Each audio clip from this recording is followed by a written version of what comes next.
Welcome to genius IAS 5 minute knowledge series में आपका फिर से एक बार स्वागत है।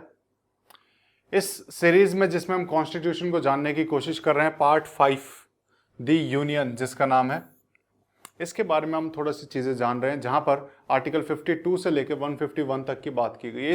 इसी पार्ट में, पार्ट 5 में ही एक चैप्टर है दी एग्जीक्यूटिव नाम से, जो कि यूनियन में जितने भी एग्जीक्यूटिव्स हैं उससे डील करता है। आर्टिकल 52 से लेके 78 के अंतर्गत हम इसमें बात कर रहे हैं, और आज के इस वीडियो में हम जानेंगे आर्टिकल 75 के बारे में। आर्टिकल 75, जैसा कि हमने आर्टिकल 74 में पढ़ा था कि there shall be a council of ministers with prime minister as its head. ये चीज हमने पढ़ी थी कि एक काउंसिल ऑफ मिनिस्टर होनी चाहिए, उसका हेड होना चाहिए प्राइम मिनिस्टर। यहां पे सिर्फ इतनी बात लिखी हमने 74 में, लेकिन उन मिनिस्टर्स से रिलेटेड जो भी अलग अलग प्रोविजंस हैं वो सब हमारे आर्टिकल 75 में दिए हुए हैं। कि वो मिनिस्टर का अपॉइंटमेंट क्या रहेगा, उसकी सैलरी क्या रहेगी, उसका टर्म कितना रहेगा, ये सारी बातें हम आर्टिकल 75 में पढ़ेंगे। आर्टिकल 75 के अंदर दी हुई हैं।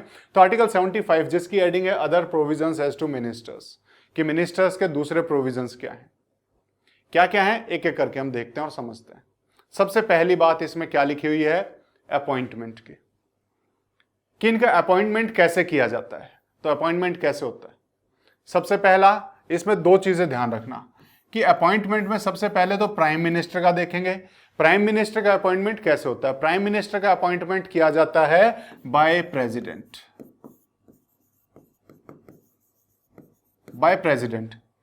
वहीं पर प्राइम मिनिस्टर का हो गया। अब बाकी मिनिस्टर्स जो रह गए, अलग अलग ministers, health minister, union minister अगर हम देखें, होम मिनिस्टर अगर हम देखें, रेलवे मिनिस्टर देखें, अलग अलग जो मिनिस्टर्स हैं उनका अपॉइंटमेंट कैसे होगा।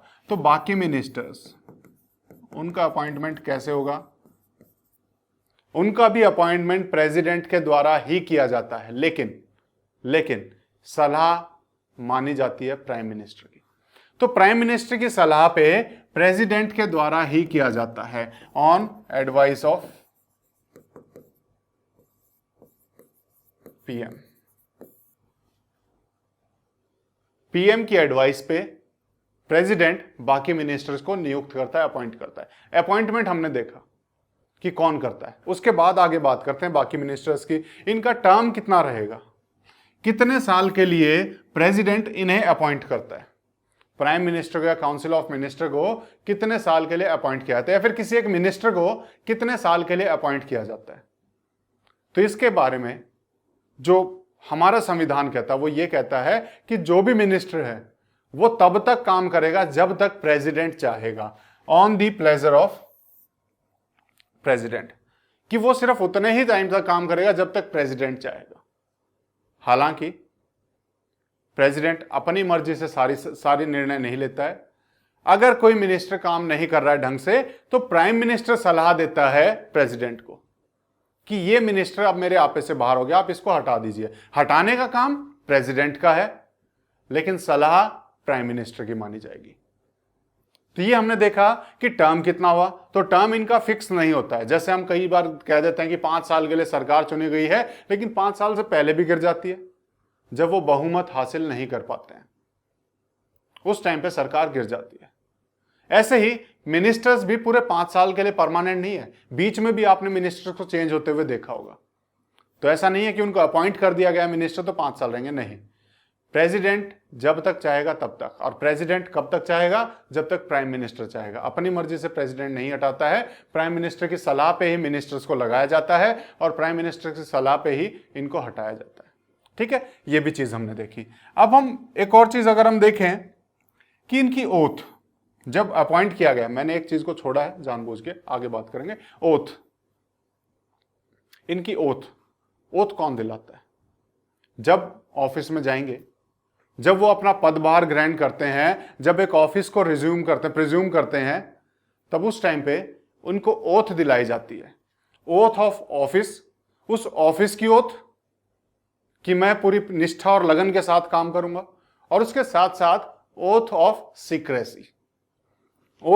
सीक्रेसी, ये दोनों ही ओथ प्रेसिडेंट के द्वारा दिलाई जाती हैं सभी मिनिस्टर्स को। सीक्रेसी मतलब कि जो भी बातें ऑफिस में रहते हुए मुझे पता लगेंगी, जो किसी को नहीं पता होनी चाहिए, देश की सिक्योरिटी से रिलेटेड हैं, वो सब मैं अपने तक रखूंगा, किसी को बाहर डिस्क्लोज नहीं करूंगा।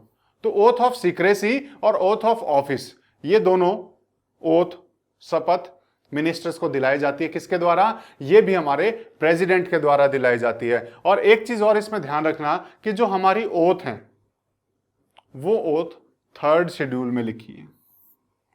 हमारे संविधान के 3रे शेड्यूल में, 3rd शेड्यूल में ओथ का जिक्र है। ठीक है, तो ये हमें पता होना चाहिए। अब आगे बात कर लेते हैं कि इनकी सैलरी कितनी होगी। इनकी सैलरी कितनी होगी, जो भी मिनिस्टर होता है उनकी सैलरी कितनी होगी, ये सब बातें संविधान में लिखी है। मैं आपको सिर्फ वही बात बता रहा हूं जो हमारे आर्टिकल्स में लिखी हुई है। इनकी सैलरी कितनी होगी, तो सैलरी के बारे में हमारा संविधान कहता है कि ये सैलरी उतनी होगी जितना भी पार्लियामेंट डिसाइड करे। तो salary to be decided by parliament. और सैलरी के बारे में भी एक और खास बात आपको बताना चाहूंगा, हालांकि मिनिस्टर्स की तो नहीं, लेकिन salary in general 2nd schedule में लिखी होती है। 2nd शेड्यूल में, 1st शेड्यूल में क्या था, अगर आप याद कर पा रहे हो, 1st शेड्यूल में हमारे जितने भी स्टेट और यूनियन टेरिटरीज हैं उनका नाम लिखा हुआ है। 2nd शेड्यूल में सभी के पेमेंट्स के बारे में, जो मेन पोस्ट है उनकी पेमेंट्स के बारे में बात की गई है। 3rd शेड्यूल में ओथ की बारे में बात की गई है कि कौन सी शपथ लेता है। तो उनकी शपथ इसमें लिखी हुई है कि इसको ये शपथ लेनी है, इसको ये ओथ लेनी है। 3rd शेड्यूल में लिखी हुई है। इतनी बातें हमने की। अब इसके साथ इसमें कुछ चीजें हैं जो हमें पता होनी चाहिए कि जो मिनिस्टर, अगर हमने किसी को चुन लिया है तो उसकी 2 तरह की रिस्पॉन्सिबिलिटी बनती है। एक तो कलेक्टिव रिस्पॉन्सिबिलिटी, क्योंकि एक मिनिस्टर नहीं, कई सारे मिनिस्टर बन रहे हैं।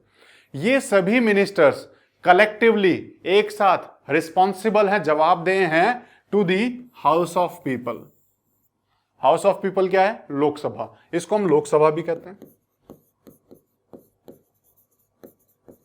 तो हमारा संविधान जो काम करता है वो इस प्रिंसिपल पे काम करता है कि executive is responsible to legislature, कि जो कार्यपालिका है वो विधान पालिका के प्रति हमेशा जवाबदेह रहेगी, उसके प्रति हमेशा रिस्पॉन्सिबल रहेगी। तो यहां पर भी जितने मिनिस्टर्स हैं वो कलेक्टिवली एक साथ हाउस ऑफ पीपल के प्रति जवाबदेह हैं, कि जब भी वो काम करते हैं तो लोकसभा उनसे सवाल पूछ सकती है कि ये आप क्या कर रहे हैं। और जब उन्हें लगता है कि इनका काम ठीक नहीं है तो हाउस ऑफ पीपल के पास ही ये पावर है कि वो उनको हटा सके, सरकार गिरा सके, बहुमत छीन सके।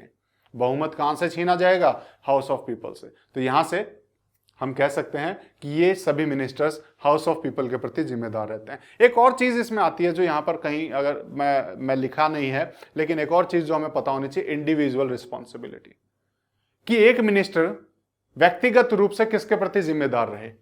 कलेक्टिवली तो हाउस ऑफ पीपल को जवाब देंगे, लेकिन इंडिविजुअली किसको जवाब देना चाहिए? जो उन्हें अपॉइंट करता है। कौन अपॉइंट करता है? प्रेसिडेंट।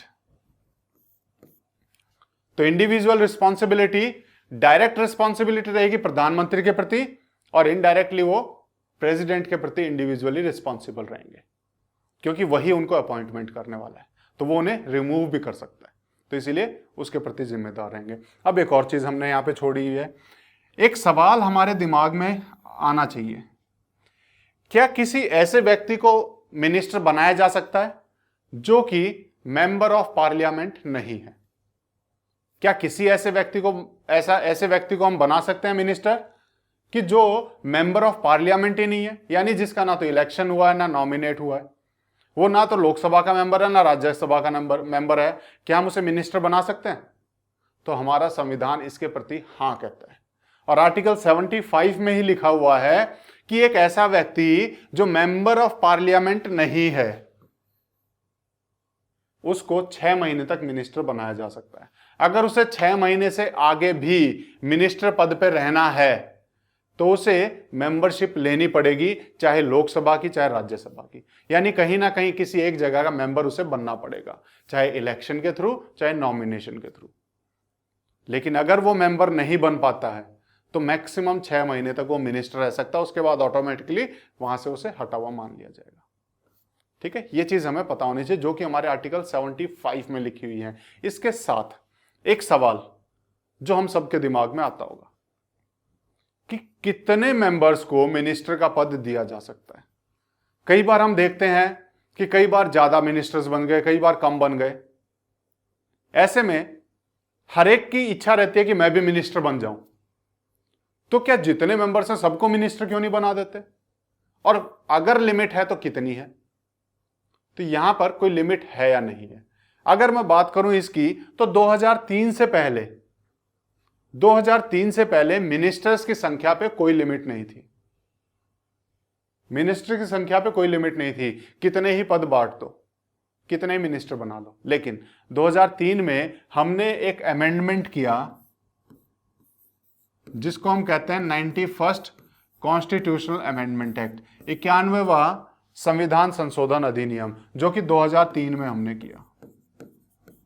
इस संविधान संशोधन में हमने मेंबर जितने भी मिनिस्टर्स बन सकते हैं, यानी मैक्सिमम काउंसिल ऑफ मिनिस्टर में कितने हो सकते हैं उसकी लिमिट तय कर दी। और वो हमने बोला कि जितनी भी हमारी लोकसभा की स्ट्रेंथ है उसका 15% मेंबर ही मिनिस्टर बन सकते हैं, इससे ज्यादा मेंबर नहीं बन सकते। तो ये लिमिट हमने तय की 91st कॉन्स्टिट्यूशनल अमेंडमेंट एक्ट 2003 के बारे में। तो हमने आर्टिकल 75 के बारे में जाना। आशा कर रहा हूं कि मुझे आप सभी को ये सीरीज बड़ी पसंद आ रही होगी। कोई भी सुझाव आप देना चाहते हैं, कोई भी चीज आप ऐड करना चाहते हैं, कमेंट बॉक्स में लिख के हमें बता सकते हैं।